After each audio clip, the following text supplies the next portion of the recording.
لا والكسل كلا والبي والإبانتال. الحمد لله رب العالمين. أشهد أن لا إله إلا الله وحده لا شريك له، وأشهد أن محمدا عبده ورسوله صلى الله عليه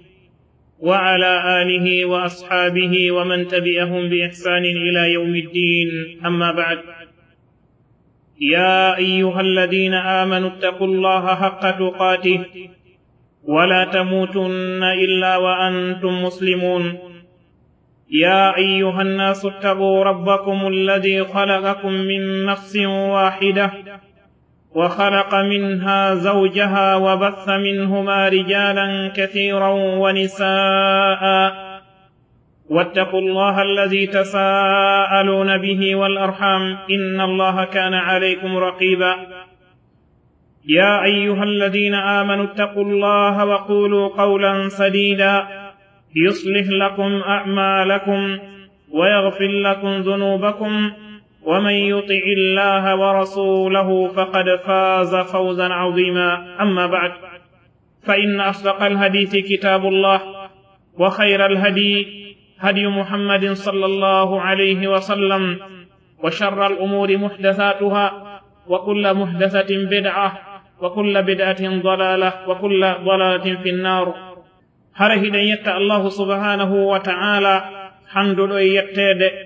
هدن جرنمو هدن ولتنومو ينتريمو كانكو الله سبحانه وتعالى يو أرسكو إن قل لتواتكو قل ولو جمو كانكو الله سبحانه وتعالى يندو أنو نلا من صلى الله عليه وسلم ابن غوري مأبن يا صحابة بمأبن تنبتي بكادو دين هادون دو هيوتيم بويلالي e kala yuttini maɓɓe no moƴƴiri ha ñande darngal. haray hande kadi hiɗen fotta ɓeydodirgol ko yondiri e kaɗo diina meɗen yerwo ko allahu subhanahu wa ta'ala newni. haray ko toɓɓere molanande woni ko fottini en ɗo hande kadi suɓagol musidɓe meɗen ndarugol ɗe alhaali fewdiɗo on e nokkuli ɗin. haray ko hunde hanande wattanede yila, ko waɗi noon yaasi be e ko fewndodi kon. kaɗo diina meɗen ino ɓanginani en ko honno woni ko wurirten ka hoore leydi ɗo, woni koko yondiri e diina kan, woni koko yondiri alhaaliji meɗen addayankoji ɗin ha tawoyen allahu subhanahu wa ta'ala o landito en ko honno woni ko ɗan ɗo gurdam feƴƴirno. haray nde ɗo toɓɓere fottinde en ɗo hande ko toɓɓere nde heewaka yewtede e nokkuli ɗin, kono hara yentori allahu subhanahu wa ta'ala yo hawrindin en ko yewten tawata ko fi makko wona e yewtirede, tawata ko fi makko wona e yewtirede kanko allahu subhanahu wa ta'ala. haray nde ɗo toɓɓere hiɗen lorritori fi yewtugol nde ɗo toɓɓere sabu ko fewndi e nokkuli ɗin kon. si wonano ɗum ɗum haray hino wodunno toɓɓe ɗe hanuɗen yewtude fi muɗum, kono no wiruɗen non ɓay haray buy hino ukki e nduɗo gantarru, hino nangi e mayru. haray ko ma ɓanginen ɗum ɗo jortagol yurmede allahu subhanahu wa ta'ala ɓeɗo iway e ɗum ɗo ɓe erta e sengol e yamirore allahu subhanahu wa ta'ala nden ene laɗon sallallahu alayhi wa sallam. ko ɗum woni ko ɓeynnata kon Saint Valentin. haray nde ɗo toɓɓere ko ni wonɗen e soggirde yewtere men nden. ara nun ɗum en sappoto ko yowondiri e qa'ida, ko ɗum woni lasli molanaɗo andaɗo ka diina, ko ɗum woni lundagol ɓeɗo yimɓe heferɓe. toɓɓere ɗimmere nden sappoɗen tariha ko yowondiri e nde ɗo iidire wiyetende Saint Valentin. toɓɓere men tammere nden sappagol yoga e lundalle wonande e waɗede e nde ɗo iidire. toɓɓere men nayaɓere nden sappoɗen nambara e probléme ji ko wondi e muɗum ɓe yimɓe wonɓe e waɗude ndeɗo iidire haray ndaarugol ɓay tun woni sheytane ko ɗum woni ibulisa ko kañum woni e fewjande yoga e sukaaɓe ɓen woni ko ka worɓe woni ko ka suddiɓe tawata himo ukki ɓe immorde e tuuyoji immorde e bonnereji ɗi tawata ɗiɗo bonnereji allahu subhanahu wa ta'ala yiɗa ɗiɗo tawɗen ko yen sappo ndeɗo toɓɓere jortagol yurmede allahu subhanahu wa ta'ala ɓe yaltay e ko ɓe woni e muɗum ɗo ko waɗi noon noddugol faade kaɗo diina allahu subhanahu wa ta'ala yamirgol ko moƴƴi kon haɗa ko boni kon wona sengo woto tun ɓeɗo yimɓe mortorɓe ɗiɗo tuuyoji kañumma ɓeɗo mortorɓe ɗiɗo subuhaji ɗiɗo jilɓuɗi ɓe foppo maɓɓe hiɓe du'a noddede ɓanginane ko ɓe woni e muɗum kon ko faljere ɓe holle ko honɗum ɓe haani wonde e muɗum haray toɓɓere men aranere nden lasili molanaɗo bindere molanande andande ka diina meɗen ko ɗum woni lundagol ɓeɗo yimɓe heferɓe ndeɗo bindere ko bindere molanande nde alqur'ana kañum may sunnanelaɗon sallallahu alayhi wa sallam e fottande karmo koɓɓen sappani en ɗum ɗo hino tabiti allahu subhanahu wa ta'ala imo sappano en ka alqur'anare teddunde o wi'i thumma ja'alnaka ala shari'atin min al-amri fattabi'ha wala tattabi' ahwa alladhina la ya'lamun allahu subhanahu wa ta'ala himo yewtan ka suratul jathiya o wi'i ɓawto ɗum men waɗuma am muhammad e dow diina e dow laawol immorde e yamirore immorde e fiyaake jokku kanɗon diina kamen waɗanma jokku ngolɗon laawol jokku on fiyaake mo men yamirma e muɗum wala tattabi ahwa alladina la ya'lamun wota jokku beleɗe ɓe yimɓe ɓe anda karamo koɓɓen ɓe sappi wondema ɓe yimɓe ɓe anda hino jeeya maɓɓe ɓeɗo yimɓe heferɓe ko ɗum woni alyahudu kañum e annasara شيخ الإسلام ابن تيمية رحمه الله تعالى بماك وقد دخل في الذين لا يعلمون كل من خالف شريعة هنا ناتري بيم بأندا دندنانغل بيم بلندي بشريعة من الله صلى الله عليه وسلم نلرا يمودون سيوني نتنك أن لندي كدن دو جوكي غو هريه مناتري آية الله سبحانه وتعالى وي wota jokku beleɗe ɓe yimɓe ɓe anda oɗo aya ko nelaɗo men sallallahu alayhi wa sallam woni ko fewtina yewta ɗum ɗo enen kadi hiɗen natori nder ton hiɗen yamira hiɗen holla laawol hongol ngol hanuɗen wonde e muɗum hiɗen rentina jokkugol beleɗe ɓe yimɓe ɓe anda ko ɗum woni alyahudu kañum e annasara e dendanagal lundiɗo alqur'ana kañum e sunna allahu subhanahu wa ta'ala o wi ولئن اتبعت أهواءهم بعدما جاءك من العلم ما لك من الله من ولي ولا واق الله سبحانه وتعالى كسورة الرعد سبنا قل في أولو لسل لندقل اليهود كنمي النصارى إذن دنانقل أونيدو الله سبحانه وتعالى وي ستبي وني أجوكي بلاد به اليهود كنمي النصارى إذن دنانقل تربلاوي مأبه ɓaawonde ardema gandal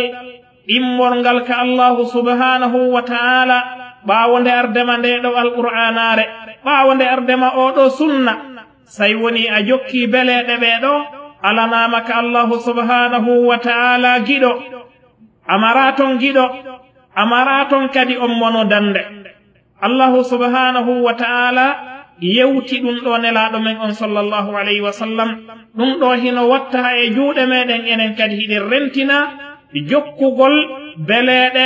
ɓe yimɓe ɓe anda alyahudu kañuma en nasara e dendanangal o ñiɓe laawol ngol ɓaawonde argollen alqur'ana kañumma e sunna dendanangal on neɗɗanke jokkuɗo ɓeɗo nandintini e ɓeɗo yimɓe heferɓe e ɗin piiji ɗiɗi ɓe hertori tawata ko kertalle maɓɓe hino jeya e jokkugol beleɗe maɓɓe. Allahu subhanahu wa ta'ala wi ka tindinangol len fi lundagol ɓeɗo yimɓe alyahudu kañum may en nasara e dendanangal alhaaliji ɗin o wi alam ya'ni lilladina amanu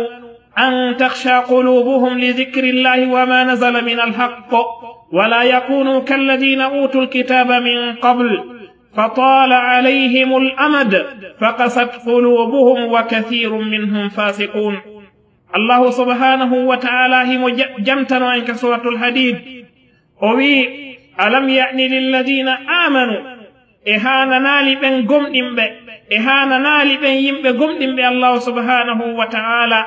nde heɓata koynete kon hulugol e yankinagol ɗeɗo ɓerɗe maɓɓe sabu konko jantore allahu subhanahu wa ta'ala e konko jippina immorde e gonga hananali ɓe ɗum ɗo hananali nde ɓerɗe maɓɓe ɗen ɗeɗe hoyata sabu awɗo alqur'ana e oɗo sunnelaɗo men sallallahu alayhi wa sallam ɓawto ɗum o wi wala yakunu kalladina utul kitaba min qabl wotaɓe laato wotaɓe wonu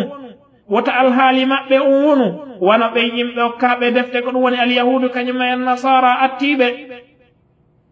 allahu subhanahu wa ta'ala wi ngurdam maɓɓe ɗan juuti ɓerɗe maɓɓe ɗen ɗe yoori ko ɓuri hewde maɓɓe ko yimɓe fasigiɓe. cheikhul islam ibnu taymiyata rahimahullahu ta'ala ɓe wi wala yakunu kalladina utul kitab nahayun mutlaqun an mushabahatihim. kallah subhanahu wa ta'ala wi wotaɓe laato wano ɓen yimɓe hokkaɓe defte ndeɗo ko haɗande werlitande ni ga e nandintinnagol e maɓɓe ko ɗum woni alyahudu kañum ma en nasara ɓawto ɗum ɓe maaki wa huwa khassun aydan fi nnahyi min mushabahatihim fi qaswati lqulub. ɓe wi ɗum ɗo kadi hino hertina fi haɗugol julɓe ɓe nandintinnagol e maɓɓe e yorugol ɓerɗe maɓɓe. ɓe wi wa qaswatul qulub andu yorugol ɓerɗe ɗen min samaratil ma'asi ko dimɗe geddi dinɗe yeddugol allahu subhanahu wa ta'ala. dinɗe yeddugol allahu subhanahu wa ta'ala yorinayi ɓerɗe sa iwtiri ɓawɓe a woni e ko ɓeɗo woni aadaji maɓɓe bonɗi e yeddugol allahu subhanahu wa ta'ala ɓerne ma nden yoray sabu geddi ɗi wonɗa e wadde ɗin. imamul kathir rahimahullahu ta'ala ɓe wi fi firtangol len oɗo aya ka suratul hadid ɓe wi walaqad naha allahu almu'minina an yatashabbaha bihim fi shay'in min al-umuri al-asliya wal-far'iyya. imamul kathir rahimahullahu ta'ala ɓe wi allah subhanahu wa ta'ala haɗi gomɗinɓe ɓen nde ɓe nandintinnoto e ɓeɗo yimɓe heferɓe immorde e hunde e ɗimpiiji woni ko ka bindeje woni ko ka calɗi e dendanangal alhaaliji ɗin allahu subhanahu wa ta'ala haɗi en nandintinnagolle ɓeɗo e ko wona ɗeɗo ayeje jolɗe e alqur'ana on tindinangol ɗen oɗo qa'ida ndeɗo bindere faandunde lundagol ɓeɗo yimɓe alyahudu kañuma en nasara julɗo on ko ma o faama ɗum ɗo sharia on hino faandi ɗum ɗo ko faandunde molanande ni ɗum ɗo koko diininorteni lundagol alyahudu kañumma en nasara e dendanangal lundiɓe alqur'ana kañumma e sunna. nelaɗo men sallllahu alayhi wa sallam ɓe maaki wano fillorani en noon abdoullahi ibnu umar radiyallahu anhuma nelaɗo sallllahu alayhi wa sallam ɓe maaki man tashabbaha bi qawmin fa huwa minhum kala nandintiɗo e yimɓe haray ko e maɓɓe woni ko o jeeya e muɗum ko ɗum ɗo nelaɗo men sallllahu alayhi wa sallam woni ko sappani en kala on nandintiniɗo e yimɓe haray ko e maɓɓe woni ko o jeeya. imam abu daoud woni ko fillani en hadis on isnad hadis on sanadu makkon hino selli wono iraqiyu sappori noon wondema hadis on hino selli ko wano noon kadi hafid imamul hafid ibnu hajar hiɓe sellini hadis on wan noon kadi cheikh l'albani rahimahullahu ta'ala ɓe sellini hadis on ɗum ɗo ko rentinta en ko lundagol ko haɗugol en wota en nandintinno e maɓɓe. nelaɗo men sallllahu alayhi wa sallam wona imam abu daoud o fillorani en noon hadis shaddad bun aus radiyallahu anhu nelaɗo men sallllahu alayhi wa sallam ɓe maaki khalifu lyahud فإنهم لا يصلون في نعالهم ولا خفافهم نلا من صلى الله عليه وسلم بما لند اليهود لند بكم بجولي تا epade den hino sellanama ka juulida e pade la siyama sida ka burure hida habbi pade maade hida wa juldude e majje bawto dum ko be wi kadi be juulida e khufuje mabbe den lundebe Sheikh Al-Albani rahimahullahu ta'ala be maki hadithon hino selli didan dum do ko fanunde hollore ma hondum wondema sharia o hino yamiri en yel lundo al yahudu kanyma en nasara Imam Muslim rahimahullahu ta'ala fillani en hadith Ibn Umar radiyallahu anhuma wondema nelaado men sallallahu alayhi wa sallam be maki khaliful mushrikin lunde shirkobe ben al yahudu kanyma en nasara e ko wona mabbe wonbe laawi mabbe be maki ahfu sharib nela sallam be maki taje bore ko dum woni yardi din lebi wondi ka sengo dow tondu hikkindu downdu bawto dum be maafi wa awful liha akkite bayden be yamiri en wewi en accutu bayden al yahudu kama an nasara lundo dembe e ko na dum do immorde hadisaji nalla sallallahu alayhi wa sallam no ardi nonno be humpitiri wonde ma monte mabbe den joggay al yahudu kanyum an nasara haysi tay woni be naati e ngay ka sagariwal be naatay be tawa be nder ton dum do ko sappanto en ko honno ko lundagol al yahudu kanyum an nasara musiddo jullo teddudo al qur'ana hino sappane ma konnete kon al wala wal bara weldugol le hana be weldede ben lundo hana be lundede ben al yahudu kanyum an nasara hiye yamira yel lundobe nyande o nyande ko wonda e jangude ka suratul fatiha ghayril maghdubi alayhim waladdallin yatoro Allah subhanahu wa ta'ala yo wade e lawol harana lawol bembe o tikkani al yahudu kanyum an nasara no karabo ko ben sappori non ka suratul fatiha hida yamira ya lundobe do tawata an ko ya wadu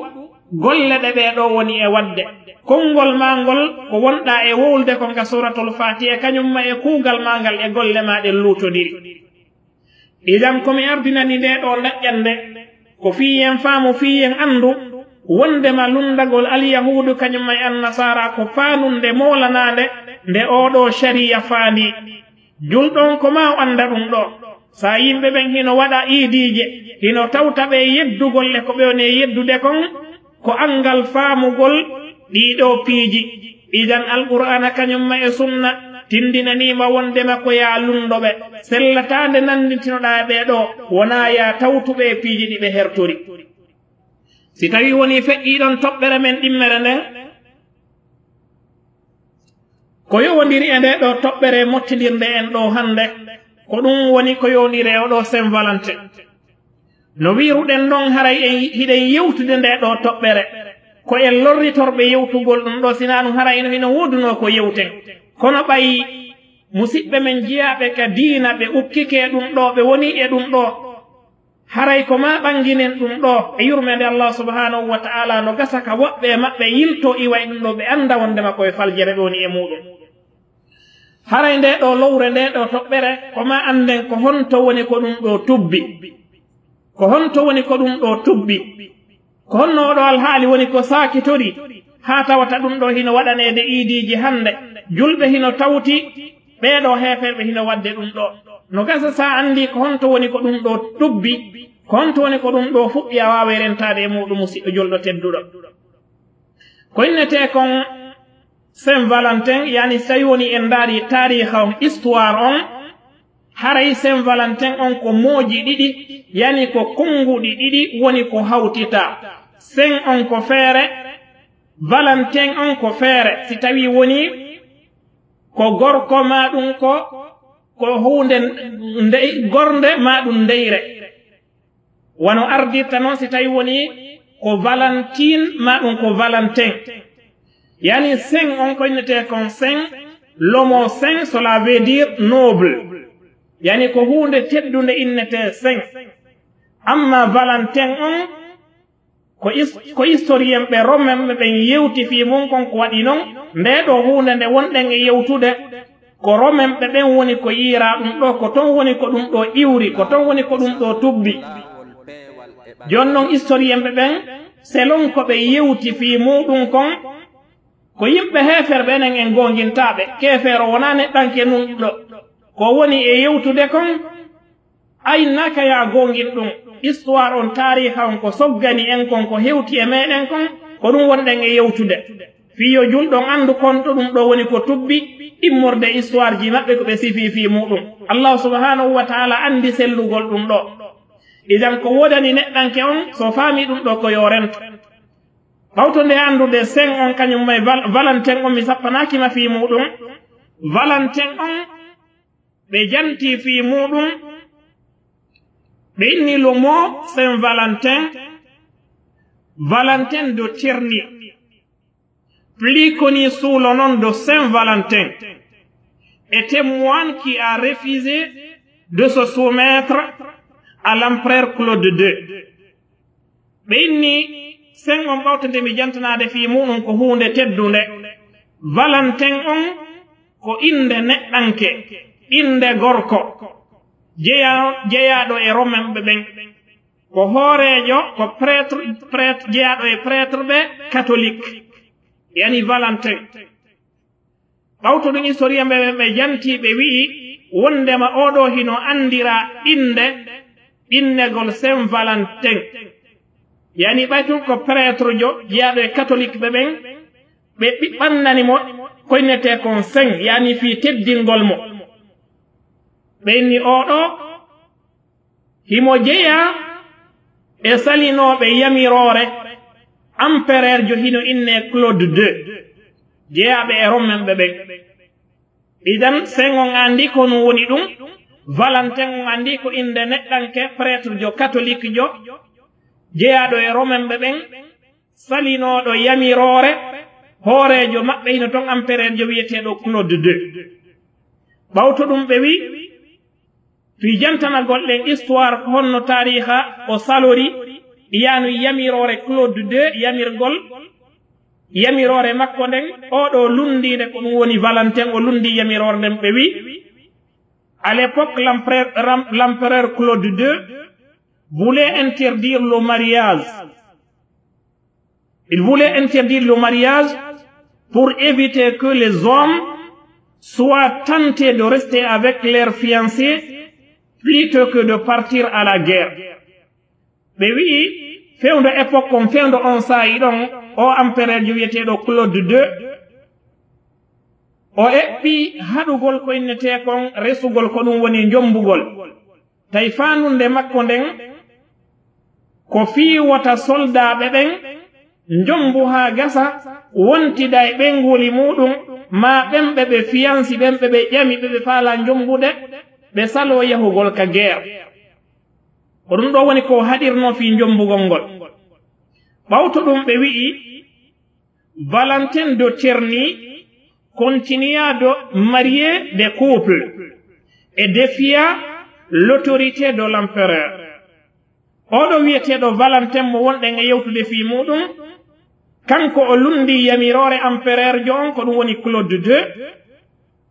o jombini ɓen ɗon soldaɓe o jombini soldaɓe ɓen o lundi hoorejo on ɓawto ɗum ɓe wi il fit emprisonné ɓawto ɗum Claude II hendi soki oɗo neɗɗanke wiyeteɗo Valentin oɗo henda waɗa ka kaso fi honno fi o lundike Claude II oɗo empereur jo e yamirore maɓɓe haɗande makko nden ɓawto ɗum historien ɓe janti ɓe wi c'est là qu'il rencontra sa fille de son geôlier Zulia, une jeune fille aveugle. ɓe wi ko ka kaso ɗo woni ko o hawri kanko Valentin e suddiɗo hino wiye Zulia suddiɗo bunɗo histoire on taari kanko soggi fi oɗo suddiɗo oɗo jiwo arayno bisutugol sokaɓe ɓen ka kaso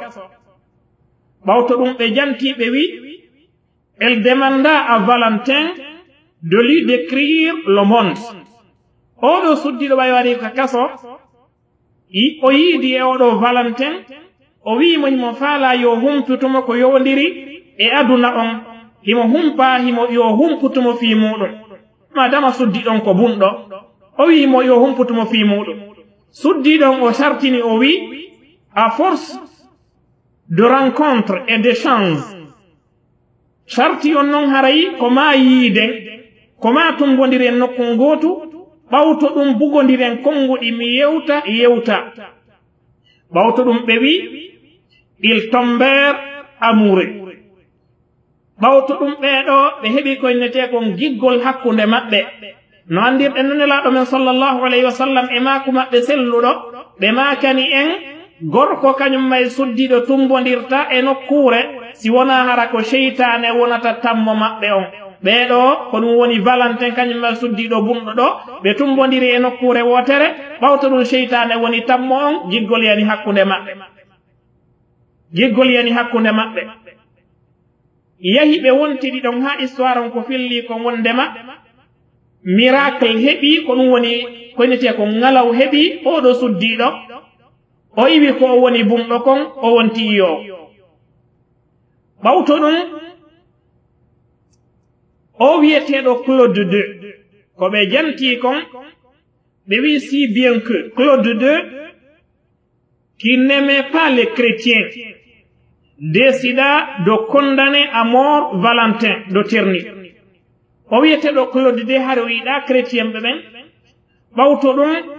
o décidi fi ƴettugol oɗo gorko ko ɗum wiyani o yiyeteɗo Valentin hendomo sokamo o wona e kaso ha o maaya o wona ka kaso ton ha o maaya o yaltata nder ton oɗo o soka ka kaso nder ton ɓe janti ɓe wi il est alors devenu martyr et sera considéré comme le Saint Valentin par le pape Zélas Ier, qui décida de mettre l'homme et l'honneur chaque 14 février en 494. ɓawto ɗum ɓe wi'i wondema oɗo ɓay sokama ka kaso ton o maayi nder ton oɗo hoorejo maɓɓe pappejo maɓɓe hino inne Zélas Ier oɗo o décidi wondema o waɗanayi oɗo ko innete kon feeto ko waɗi non oɗo ko hoorejo maɓɓe oɗo ɓe inni ko yamɗo shahid ɓay to woni ko kaso woni ko o maayi ittandema ɗo le 14 février ko ɗum woni e nde ɗo hitande 494 o fuɗɗanimo waɗangolmo ko innete kon anniversaire haray ko ni woni fuɗɗande nden ɓawto nde mi jantanadema ko mbo woni Saint Valentin e ko honno o addira o nangira o waɗa ka kaso ha o maayi nder ton o neɗɗanki wiyeteɗo Zélas Ier no o décidiri waɗangol mo feeto e 14 février en 494 ko ɗo woni ko tubbi fi hitande nden ka 14 février hewtiti o waɗangol oɗo neɗɗanke oɗo anniversaire si tawi woni feƴƴiɗon inneteɓe Saint Valentin ɓen ɓuraɓe andede ɓen ko yimɓe tato arano on ko Valentin de Terni o mo jantiɗen fi muɗum nangaɗo waɗaɗo ka kaso prêtre jo catholique on oɗo woni ko wonɗen e yewtude fi muɗum Saint Valentin ɗimmo on ko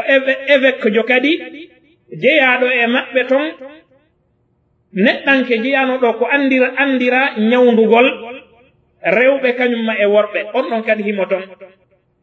tammo maɓɓe on ina teɓe Saint Valentin ɓen ko Saint Valentin de Réti oɗo kadi ko hoorejo jeyaɗo e wonnoɗo Angleterre oɗo hino jeeya e neɗɗanke kañum kadi accananoɗo telen ton fewdo on zamanu ɗon si tawi woni feƴƴiɗo a sendidiri ɓeɗo tato Valentin de Terni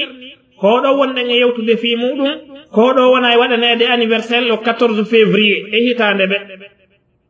ɓawto ɗum fuɗɗagol sakitagol ko ɗum woni nde ɗo iidire maɓɓe oɗo fet histoire on ko sappi kon wondema ko e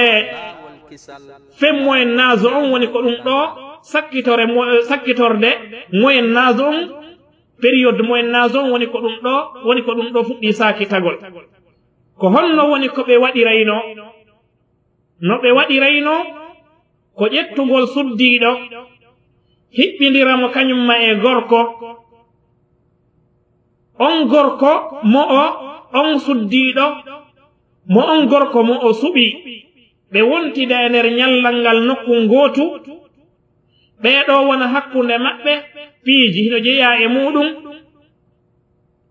waɗindirangol kadoji e yewtugol hakkunde maɓɓe ko ni woni ko fuɗɗi sakitorde yani ko ndaarugol suddiɗo kañumma e gorko hiɓɓindira ɓeeɗo e ngal ɗo ñallal ɓe wona nokku gootu ɓe waɗindirana kadoji ɓawto ɗum ɓe windinira hakkunde maɓɓe amma fuɗɗagol sakitagol nde ɗo hunde sakitagol ngol ɗum ɗo ko Angleterre ɓuri ko fuɗɗi fi sakitagol ngol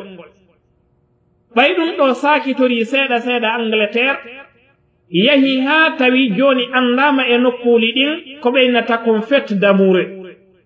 yani iidire fi giggol ɓawto ɗum ɗo sakiti e pays ji ɗin sakiti wano Grande Bretagne ko ɗum woni e Grande Bretagne on ɓawto ɗum e Amérique du Nord ɗum sakiti wano Amérique du Nord ɓe joganino ɗum inde ha joni ko nden inde woni ko ɓe jogi hitande ɓe ko non woni ko ɓe nodditirta ko ɓe nata ɗum ko Valentine Days yani ñalɗi fi feetugol ngo ɗo feeto ngo oɗo neɗɗanke e inneteɗo Valentine fi maygol muɗum tawata ko zela premier woni ko fuɗɗani ɓe ɗum ɗo sakiti won Amérique du Nord ha ɗum ɗo waɗana inde kono noon kadi sakiti Europe e sakkitorde e seconde guerre mondiale ka sakkitorde seconde guerre mondiale on ɗum ɗon woni ko fuɗɗi noon ɓurtude sakkitagol e nder Europe on idan ɗum ɗo fuɗɗande muɗum e sakitande muɗum a yi ko honno woni alhaali on ko soggira ha hewti ɗo toɓɓere nde mi hikkinta ɗon nden toɓɓere himmunde ko waɗi noon ɓay ɗum ɗo sakite ke yahi ha hewti e nokkuli ɗin hande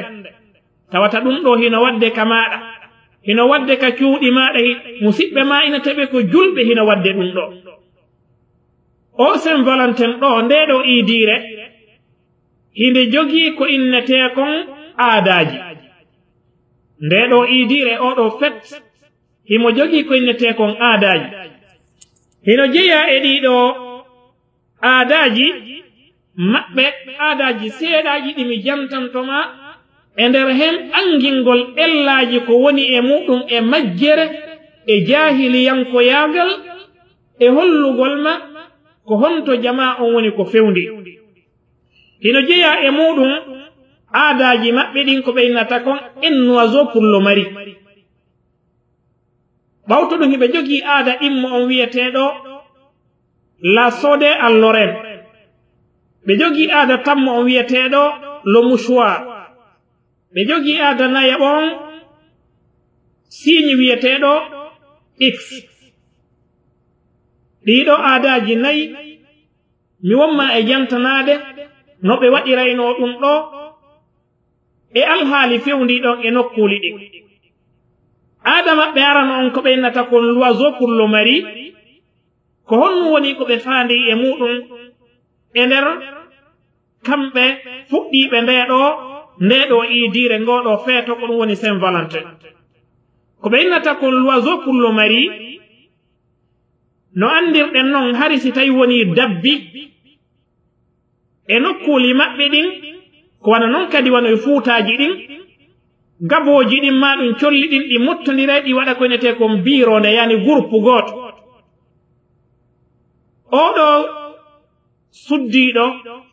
si tawi oɗo tan hewtino o yaha ino haaso i colli ɗiɗi ma ɗum tati ma nayi hino deppi nokku gootu o yaha o yiya ɗin ɗon colli e nder yiwgol mo ɗin ɗon o yelo sondu wotoru ɗon ko ɗum ɗon wonoyta ɓeyngu makko ndaaru majjere musidɗo julɗo tedduɗo ara tawa colli hino jooɗi mummunti tawata ko ɗo ƴettata haqqille maɗa fi yelagol moodi maɗa e nduɗo sondu ko sondu kaariru moodi ma ko ni woni ko woniroyta yelagol fi heɓoygol moodi maɗum heɓoygol ɓeyngu so yi woni e nder Saint Valentin a nani ɓe inna l'oiseau pour le mari haray ko ɗum ɗon woni ko ɓe faandi e muɗum l'islamu on ari ɓanginani en honɗum si tawi woni a faalama tiggugol koya ndaaru ka tiggira sunna e farilla hay innugol yahay ndaaro ma ɗum si koode no feppi ma ɗum ɗo e ɗum ɗo l'islamu on hino pottinan ma ɗum ɗon wima na ya waɗu ɗum ndaaru ɓeeɗo kono ɓeydata l'oiseau pour le mari aada maɓɓe ɗimmo on hino jeeya e muɗum ko ɓe innata kon la sode en Lorraine ko ɓe faandi e muɗum wondema sukaaɓe ɓen koyo windo e liste e nder on liste mo ɓe windi ɗon mo kala suɓo suddiɗo mo faala on ɓawto ɗum liste on jange mo kala ƴetta on suddiɗo weldida on suddiɗo mo suɓi ɗon e on liste ɗon ndaaru majjere nden ndaaru jahiliyankoyagal ngal si tawi woni worɓe ɗiɗo worɓe tato suɓike suddiɗo goto ko honno woni ko wonayno hikkotono ɗon ko yahugol ka tribunal hara jogi avocat ɓawto ɗum oɗo ɓurɗo foolude maɓɓe wo heddoda e suddiɗo on ɓawto ɗum jonnamo kadoji makko ɗin wontida e on ɗon fi waɗugol nde ɗo iidire ko ɗum ɗon ɓe innata la sode en Lorraine aada maɓɓe tammo on le mouchoir yani ko innete kon fi mouchoir hunno andirɗen non kono woni ko ɓe faandi e muɗum ɓe jamti historien ɓe ɓen ɓe jamti wondema hari law suddiɓe ɓen chrétien woni ko chrétien ɓe ɓen woni ko juif ɓe ɓen hiɓe jogino ko innete kon hersa si ɓe faalama gorko yidugol e gorko na hollugol ɗum yani direct wonde ɓe no faala gorko kaarijo gentu oɗo alhaali mo ɓeeɗo wonno e alhaali fewniɗo e zamanu meɗen ɓeeɗo ɓe wi honno historien ɓe wi wondema suddiɗon hersayno yewtudugol e makko kisamma ɗum goɗɗungo kono woni ko ɓe waɗayno ko ƴettugol misuwaru hun ara liɓa kun e koyɗe gorko si tawi woni kumɗo misuwaru hun liɓama e koyɗe hoore koyɗe gorko on ɗum ɗon holli wondema haray suddiɗo ngino faala weldudude on ɗon gorko ko ɗum ɗon woni si tawi woni ka Saint Valentin yewtama kawndire le mouchoir haray ko ɗum ɗon woni ko faanda e muɗum ittandema kaw liɓi ɗon haray gorko on andi jama on andi wondema on ɗon suddiɗo hino faalama oɗo alhaali si tawi woni en daari hande tawata koyo suddiɗon yaw suɓanoyo hoore muɗum jombowo ɗum suɓanoyo hoore muɗum ɓe yewtida ha moƴƴa ɓawto ɗum ɓe ara ɓe holla mawɓen kono woni ko ɓe hollata mawɓen ɓe gayno wadde haajo ɓe gayno yewtude fottugol ɓe humino dewgal hakkunde maɓɓe wurin ɓe yewtino ha ɓe fotti nelaɗo sallllahu alayhi wa sallam ɓe maaki sellata dewgal nde waɗe sina hara ko e wali on ino tawa e ko hikki ɗon ko nandirɗen noon ka defte figu ɓeeɗo ɓe hersayno ɗum ɗo hande suddiɗo inna ko ami de classe ma ɗum ko ɗum ɗo e ɗum ɗo ƴettoya gorko ka ƴettimo ara haa ka galle tawata ko wernugol mo si tawi mawɗon no jooɗino ɗon e heɗitagol radio ko ɗuytugol volume on présenté oɗo gorko suddiɗo neni raw hino jooɗoriɗa ko ɓannalngol mo jullere inna nokke ñiiri yo pay ko ngo wulnan ɓe ɗon ataya yani sifa ɗiɗo piiji yen andi ko innete kon addayus nasa salam ɓe maki dayus na taali janna neɗɗanke irritotoɗo bone pankere ka muɗum tawata oɗo gorko ko yo wonu ɗon kañum e oɗo suddiɗo ha embere ka faala nangalawol muɗum yaha mawɗo gorko on hino ɗon duhiɗo hino ɗon nenirawo hino ɗon hay e mere manata tata ɓeɗo jogino kam ɗon hers ɗisan ko ni woni ko ɓe suɓorayno ɗum ɗo si feƴƴi ɗon signe x on aada maɓɓe nayaɓo on ko ɓe waɗirayno ɗum ɗo ɓe wi'i wondema no laatorno non lawnon hari wawɓe jangude ɓen ɗuuɗa si tawi woni oɗo valentin maɓɓe hewtino ɓe windidiranayno carte ɓe waɗadirayno carte ji hakkunde maɓɓe jonnon fi signogol ɓeɗo carte je ko signe x on woni ko ɓe waɗayno wona ko ɓe faandi e muɗum fi kurwa maɗum goɗɗum go idan ɗum ɗo ko hu piiji jeeyaɗi e aadaji yoggay aadaji maɓɓe yoggay aadaji maɓɓe jonnon ko ɗiɗo aadaji woni ko sakiti aduna on woni ko hewti e nokkuli ɗin toɓɓere men tammere nden ɓawtode mi jantanagol ma ɗum ɗo e aadaji maɓɓe fuɗɗande nden e aadaji maɓɓe ɓanginangol ma lundalle woni ko ɓeeɗo andiraɓe ɗum ɗo fuɗɗorɓe ɗum ɗo kañumma e jama fewdiɓe e yaasi men on ɗo hande ko wona e waɗede kon e ɗeɗo feetoje fi lundagol ɗo ɗo sharia lundagol allah subhanahu wa taala ene laaɗo makko sallllahu alayhi wa sallam ɗum ɗo woni toɓɓere men tammere nden hino jeeya e muɗum nde neɗɗanke ƴettata ko innete ko wano fleurwal naɓana ɗum ɗo ma ɗum sokola naɓana ɗum ɗo waɗana ɗum ɗo on neɗɗanke mo o yiɗi on neɗɗanke mo o yiɗi soodugol fleurwal ma ɗum sokola nelda on neɗɗanke mo tawata giggol hino ka ɓernde muɗum woni ko ɓeygu on tigi woni ko suddiɗo janano e on tigini mo o weldirini ɗum ɗo ko lundande sharia on ni lundagol sharia allah subhanahu wa taala tawata ɓeeɗo ko ɓeeɗo woni ko andira ɗum ɗo an kadi ko waɗugol ko ɓeeɗo andiraɗo idan ɗo no lundi sharia men on neɗɗanke on sellanta ɗum nde waɗa ɗum ɗo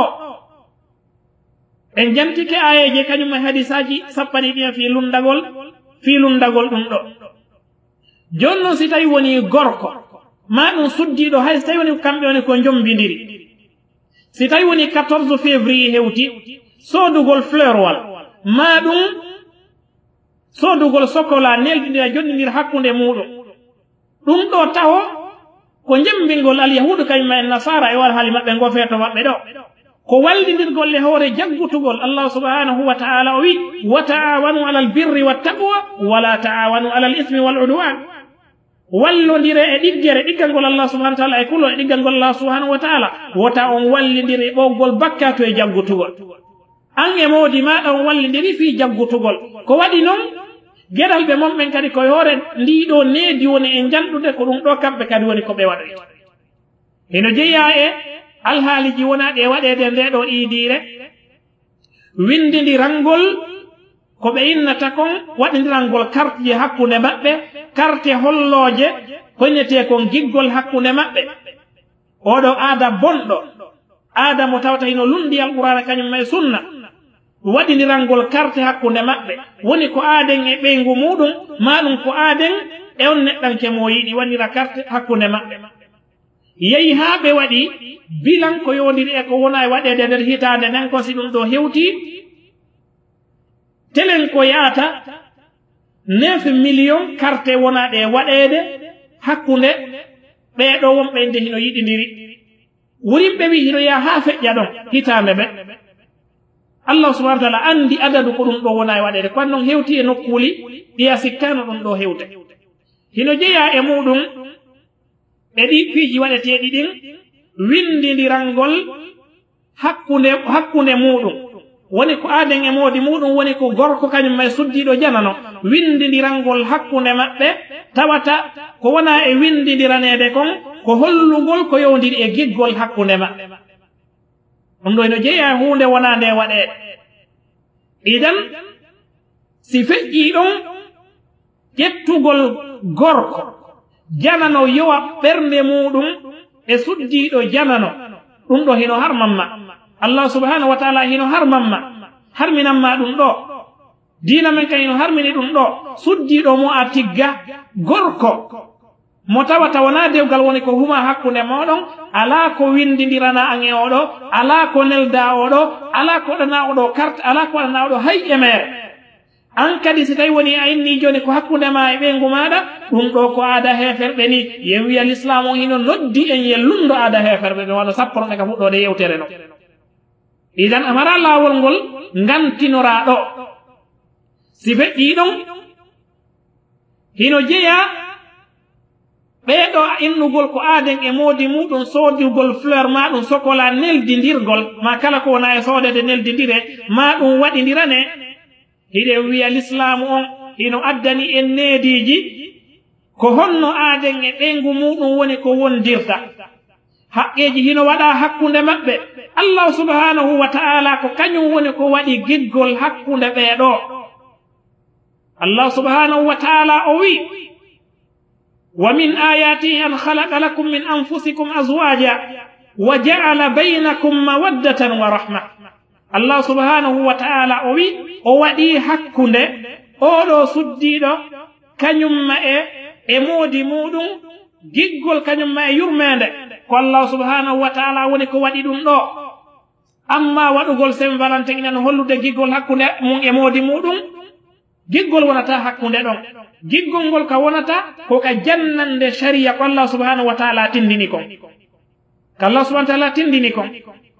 kanko wadi giggol kanyuma yurmede hakkunde aden e modi mudum dum do laati kewo si tawi woni modi bon andi ko mi haqqe jogani suddi don andi ko honno e haqqe jogani modi mudum bawto dum non de yere den kanyuma e jammo wona kade suudu amma soodugol fleur maɗo neldirgol sokola inna hino faala yo giggol hollugol giggol no gasa 14 février feƴƴay tun jango nana ponson pansan waɗi nder ɗon amma si tawi ko jannande sharia o woni ko neɗɗanke on wonno e muɗum mo kala hino andi haqqeji ɗin ko tottata yoya jam wonay tun jam wonay ka suudu ɓuttu wonay ka suudu Allah subhanahu wa ta'ala wi o waɗi ɗum ɗo hakkude maɓɓe idan neɗɗanke on ko yo ronto e ɗum ɗo ko yo woɗɗo e ɗum ɗo si feƴƴi ɗon wonɓe e soodude piyeji njulaaɓe ɓen fii faanunde yeeyugol ɓeeɗo wonɓe e waɗde ɗiɗo feetoji ɓay njulaaɓe goo kadi ko ɗo woni e eɓɓande 24 kañumma e 31 kañumma e o fête Saint Valentin ɗo ɓe woni e eɓɓande fii woni ko coñci woni ko fleur woni kala ko ɓe woni soodude ko eɓɓangol ka feeto ɗo inna ko traiti maɓɓe kamɓe kadi 14 février hewti yoɓe yeeyu marsay sukaɓe marsinanayɓe hiɗen wiya karma koɓɓen ɓe sappi ɓe wi'i wallidirgol e maɓɓe e nde ɗo iidire soodugol maakiti adda fii ɗum ɗo karma koɓɓen ɓe wi sellanta amma noon si tawi woni iɗa joginoo maakiti ka magasin maɗa ka place maɗa ka boutique maɗa ina jogino ton market ina jogino ton marchandise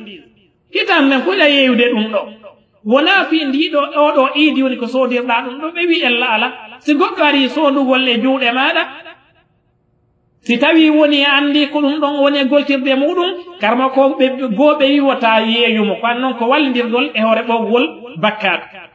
amma si tawi woni andali ɗum ɗon iɗa wawi mo yeeyude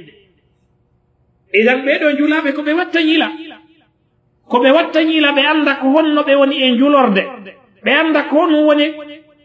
oɗo alhaali yo ɓe watta ñiila e muɗum ɓe tefata kañum yo marsu tun nanugol tun 14 février hewti kisan doga ɗo e ɗo fi addegol makiti wano mi naniri goɗɗo e maɓɓe hino yewta noon hara hino piiji no marsude ferɗo ka 14 février ɗo soodoɓe kayno jokkino soodude embouteillage hino waɗude musique aji hino waɗede jillodiral hino waɗede e muɗum Allah subhanahu wa ta'ala hino yebbede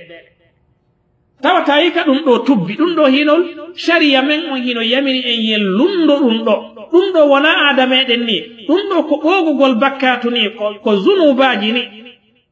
julɗo on fokkutuɗo darnoyede a yeeso Allah subhanahu wa ta'ala tawata lahara imma ko yitema ɗum alijanna woni ko jama woni ko wonani ɗum ton joni noon hiɗen andi waɗuɓe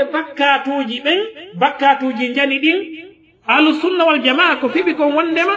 hiɓe sengoley yamirore Allah subhanahu wa ta'ala ko so faala o letta so faala o yaafo konno yen fellutu wondema hino jeeya e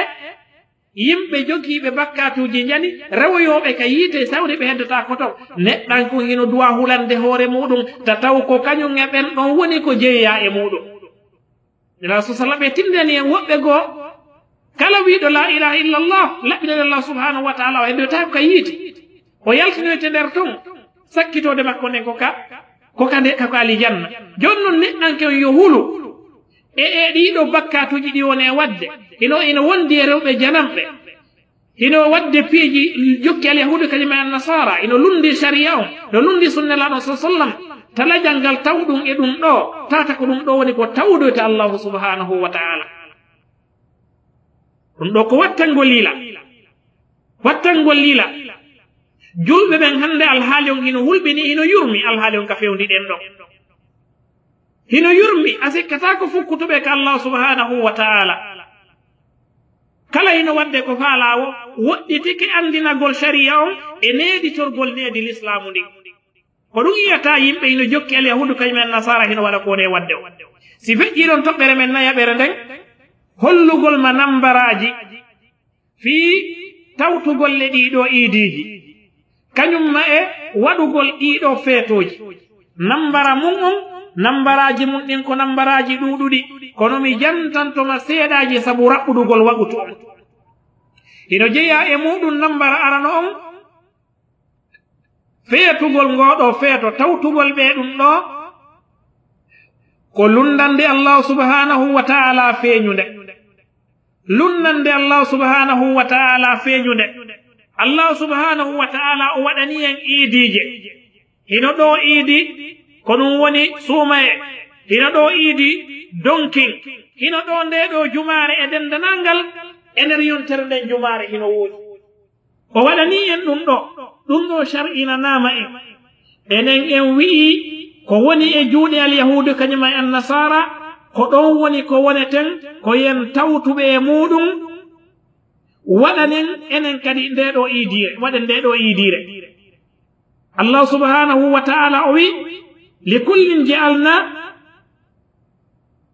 mansakan kala min waɗani ko innetekon e iidire min waɗani ɗum iidire iidije men ɗen hino anda fiyo num tawtanten ɓe ɗeɗo iidije iya neɗɗanke wonɗo e waɗude ɗeɗo iidije ɗeɗo feetoje tawata neɗɗanke on julde suuma e hewtay tawata neɗɗanke on ɓernde mum weltaaki joga ko ente kon welo welo ka ɓernde muɗum julde donkin hewtay joga ko ente kon welo welo no gasa juma on hewtay ronka yahude juuloygol juma kono 14 février si innama hewti neɗɗanke on haray hino welti no windinirante goreɓe mum e ɗimmoɓe mum message ji ndaru ka julɗo hewti inneteɗo ko julɗo neɗɗanke on yo andu embere hoore muɗum no jeeya e nema molnaɗum allah subhanahu wa ta'ala ɓurɗo mawnude allah subhanahu wa ta'ala nemini en yo taw ko e nder kaaɗo dinal islam woni ko neɗɗanke on woni e muɗum wona e keefeeru fiyon num neɗɗanke on tawtanta keefeero ay gaño allah subhanahu wa ta'ala laɗon sallallahu alaihi wa sallam fiyon neɗɗanke tawtanta ɗo e ɗiɗo adami inan ɗum ɗo ko lundagol lundande feeñude allah subhanahu wa ta'ala kala lundiɗo allah subhanahu wa ta'ala yo andu allah subhanahu wa ta'ala o fuutatako mo o lawatako mo allahu subhanahu wa ta'ala hino habbi neɗɗanke o allah subhanahu wa ta'ala hino habbi neɗɗanke o fiyon mo lundanto o waɗa allah subhanahu wa ta'ala rentini en wota en jokkuɓeɗo wota en welduɓeɓe ɗo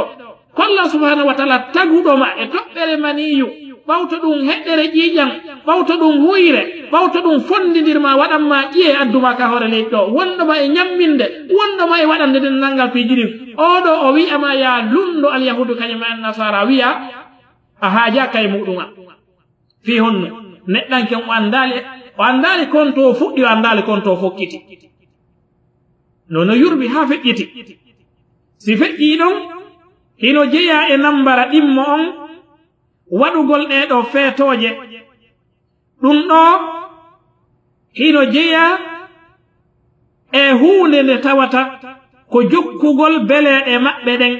Allah subhanahu wa ta'ala hino rentini en wota en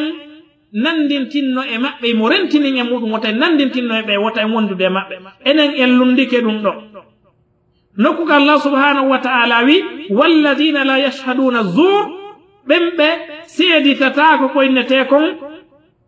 iidije heferɓe ɓen wano Qatada rahimahullahu ta'ala kanko ko firi aya wondema ɓe tawatake iidije maɓɓe ɗen tawta an hiɗa wadde ɗum ɗo ina hebilani ɗum ɗo fi honno a lundike Allah subhanahu wa ta'ala nambara tammo on lundagol nelaɗo men sallallahu alayhi wa sallam nelaɗo men sallallahu alayhi wa sallam sen ndaari bi Makka ha Madina ha ɓe feƴƴini e alhaaliji maɓɓe ɗi fof entaɓe fanunde nden ko lundagol alyahudu kañumen nasara ɓe lundiɓe e alhaaliji ɗin fof ka fuɗɗode yewtere meɗen makuji maɓɓe ɗin en jantike ɗi fi on no lundantoɗa nelaɗo sallallahu alayhi wa sallam wi'a an tigi tigi on a waɗay feeto a weldida e ɓeeɗo ko ɗum si Allah subhanahu wa ta'ala o wi falyahdari alladina yukhalifuna an amri an tusibahum fitna aw yusibahum adabun alim kono yo rento ɓe wonɓe lundade yamirore nelaɗo sallallahu alayhi wa sallam nden nde heɓata ɓe probléme nde heɓata ɓe nambara albalaw ma ɗum nde heɓata ɓe lette muusuɗe kono yo rento ɓe nela sa sallam ɓe makani en lunde alyahudu kañum en nasara ɓe makani en kala nanditino yimɓe koye maɓɓe woni koɓe jeeya ɗum ɗo fof hewti en fi on on nanditinanton e ɓeɗo fi on waɗanten aadaji ɓeɗo ɗi tan a lundike nelaɗo ma sallallahu alayhi wa sallam a lundike nelaɗo ma sallallahu alayhi wa sallam ɓawto ɗum hino jeeya e nambara tammo on nayaɓo on wondema ɗum ɗo ko ɗaɓɓugol ko innete kon koyeran e jaasere iwtirgol ɓaaw alyahudu kañuma en nasara e ƴettugol aadaji ɓe bonɗi e feetoje ɓe ɗum ɗo ko jaasingol hoore muɗum ni jaasingol hoore muɗum hino egga e seydina umar radiyallahu anhu ɓe maaki nahnu qawmun azzana allahu bil islam ɓe wi enen ko en yimɓe menen komin yimɓe teddi allahu subhanahu wa ta'ala teddiniri men oɗo l'islam jento o maako seydina umar menen komin yimɓe allah subhanahu wa ta'ala teddiniri men oɗo l'islam ko ɗum neɗɗan ko yebanta hoore muɗum ɓawto ɗum ɓe maaki fa iza btaga al izza si tawi woni teddungal ngal ɗaɓɓitirama teddungal ngal ko innete kon faamu e pinal ɗaɓɓiɗirama ko wona e oɗo l'islam ɗum ɗo ɗaɓɓitirama harana kon ko allah subhanahu wa ta'ala teddiniri en ɓawto ɗum ɓe wi azallana allah subhanahu wa ta'ala o jaasinayi en enen kadi en heɓa koyente kon koyeran ndaaru yimɓe ɓen ko jaasi nanditinagole alyahudu kañuma en nasara a julɗo tawata ko ɗum ɗo woni ko jokkata ɗum ɗo woni ko waɗata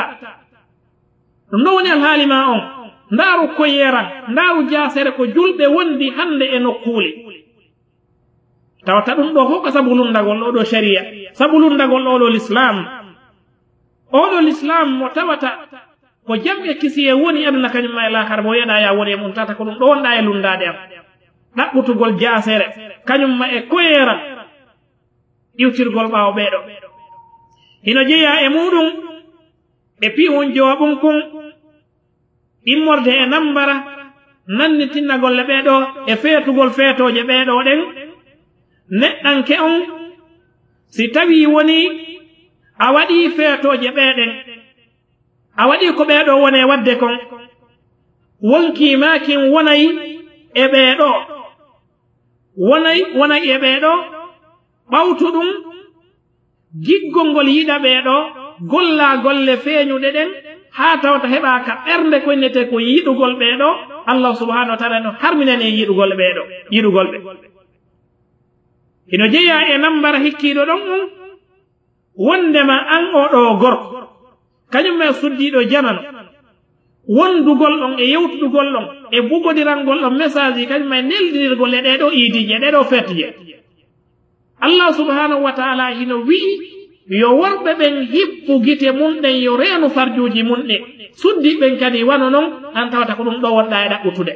a lundike allah subhanahu wa taala kala lundiɗo allah subhanahu wa taala himo e nambara hino jeeya e muɗum waɗugol nde ɗo feetore nambara mum on ɓoowugol bakkatu kañum ma e jaggutugol ko waɗi noon a yamiraka ya tawtuɓe hiɗa yamira ya lunɗoɓe an a tawtiɓe mo wonɗa e wallidirde woni ko soodangol mo woni ko neldugol mo woni ko windangol mo a wallidiri e makko fi jaggutugol allah subhanahu wa ta'ala ko yamiren ko yen wallodir e ɗiggere nden kañum e kulollah subhanahu wa ta'ala o wi wala ta'awanu alal ismi wal udwan wota wallodir fi ɓoogugol bakkatu kañum e jaggutugol an e gorejo ma e ɗimmojo ma on waɗi ɗum ɗo fi honno hino jeeya e nambara feetugol ɗe ɗo feetoje e nannitinnagol ɗe maɓɓe ɗum ɗo waɗay haa neɗɗanke on waɗa pankareji waɗa boneji joni oɗo suddiɗo janano kañum ma e gorko janano ɗiɗo piiji ɗiɓe woni e wadde ɗe ɗo feetoje no nena son sappurani en noon gorko kañum ma e suddiɗo wonata e nokkude sina cheytane wonata tammo maɓɓe on a yii ko honno ɗum ɗo fuɗɗori valentin kañum ma e suddiɗo wonnoɗo e yawde ka kason a yii ko honno woni ko fuɗɗori ha alhaali on woniri ni an e oɗo gorejo ma on wondi ha gasi tawi woni ko ɗo alhaali woni ko cheytane okkoto hakkunde moɗon waɗon ko allah subhanahu wa ta'ala yiɗa o yarlaki no jeeya e nambara on kadi hikkiɗo ɗon on heɗitagol musique hunde nde allah subhanahu wa ta'ala harmini tawta ɗeɗo iidiji ɗum ɗo heɗitete no jeeya e nambara hikkiɗo ɗon on ɓeɗo njulaɓe addugol marchandise e ɗeɗo iidije fi ɗum ɗo fanunde ɗum ɗo wallodirgol le ɓeɗo e jaggutugol ngol e yewti kono karamo ko ɓen fensitiri ko yodiɗe nde ɗo ñawore haray hila raɓɓiɗino telen wano ɗo musidɓe julɓe tedduɓe julɗon yo andu embere nema mo allah subhanahu wa ta'ala nemini mo toɓɓere nde hattiɗe yewtugol nden ko ndire lundagol ɓeɗo so tawi woni a faami ɗum ɗon wondema sharia on fanunde molnade fi lundagol ɓeɗo e ɗeɗo iidije maɓɓe a wonay e jam kono si tawi woni limanu on loyi neɗɗanke on anda ɗum ɗo jogaki gandal jogaki diina darno junɗum neɗɗanke on tawtay ɓeɗo wona e paayagu tun e alhaali adnayankoje ɗum e tuuyo wona e ɗiɗo piiji haa ƴettite iwa ka aduna ɗo tawato ko addirano ɗo ko fii golle wa ma khalaqtul jinna wal insa illa liya'budun min tagirali jinnaji ɗi e yimɓe ɓen si wona fii fanunde honde fii ɓeyotin men ka dewal ɗum ɗon ko addiraɗa ɗo na fii waɗugol saint valentin ma 24 ma 31 ma ɗum waɗugol paayago na ɗum adduma kawre leydi ɗo c'est un objectif bien déterminé yani ko fanunde toɗɗande woni ko addiraɗa ɗo allah subhanahu wa ta'ala wi afa hasibtum annama khalaqnakum abatha wa annakum ilayna la turja'un hiɗo sikkude ko wi sabu fiji ndar woni ko ɓen tagiri on yon sikkude ko fi waɗugol saint valentin ma ɗum ɗo e ɗum ɗo feeta ɗum ɗo nandi no heferɓe fi jakko si on sikkude ko ɗum ɗo woni ko ɓen tagiri on yamiraka on haɗaka no kala ko ɓe firi aya on noon ka amen ga yon sikkude o ruttatako ga andu ñande fini weeti wo hiɗa woɗɗitade aduna on hiɗa ɓattade lahara ko ha honde ngoɗo welsindo ko ha honde oɗo suka ka worɓe ka suddiɓe oni e ɗanade ngoɗo welsindo ko ha honde on tiwne fubbade ngoɗo tuuyo ko ha honde on tiwne fubbade ɗum ɗo a anda sina ñande innete ko 14 février 2019 a anda sina nden ñande woni ko lajal ma ngal happa fi hon non hebilanta ɗum ɗo fi hon non dartantoɗa ɗum ɗo fi on teddinanta ɗum ɗo fi hon haray ko wonɗen e wasiyade julɓe ɓen dendanangal kaɓe woniri yoɓe iwtir ɓawnelaɗon sallllahu alayhi wa sallam yoɓe iwtir ɓawnelaɗo sallllahu alayhi wa sallam yoɓe lundo alyahudu kañuma e annasara yoɓe andu malal maɓɓe ngal aduna kañumma e lahara ko wonugol ɗe ko alqur'ana kañumma e sunna tindini kon wona iwtirgolle ɓaw alyahudu kañuma e annasara hara en yi ko honno ɗum ɗo fuɗɗori julɗon simo falana hoore makko malal aduna kañumma e lahara yo wonu e ko alqur'ana kañumma e sunna tindini kon yentori Allah subhanahu wa ta'ala yo tabbintengen e kaɗo dina makko ha o ƴettita en arsika jannatul firdaus yentori mo kanko Allah subhanahu wa ta'ala ɓe ukkiɓe ngoɗo tuuyo ɓe ukkiɓe eɗe ɗiɗo geddi yo Allah subhanahu wa ta'ala yaltimɓe e muɗum buyi hino ukki e muɗum sabu angal andugol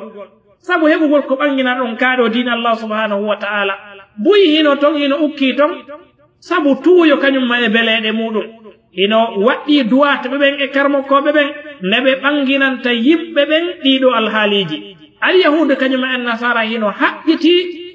a wurata ka warli ɗo hiɗa hoore alqur'ana kañumma e sunna ko ɗum ɗo woni fanunde maɓɓe nde walan tarda anka alyahud wala nasara hatta tattabiya millatahu alyahudu kañuma en nasara yiɗatama weldata e maɗa ha yutira laawi maɓɓe ɗin sina ittandema ka ɓe yoɗo suka suddiɗo waɗi ɗiɗo piiji maɓɓe hara ɓe andi ɓe ɓikkoydete kon victoire jama on yo yilto e alqur'ana kañumma e sunna wona e muɗum toro Allah subhanahu wa ta'ala tabitan Allah subhanahu wa ta'ala ƴettita ɗum wallahu alam wa sallallahu ala nabina muhammad wa ala alihi wa ashabihi ajmain laawol kisal ko laawol peewal e ɓantal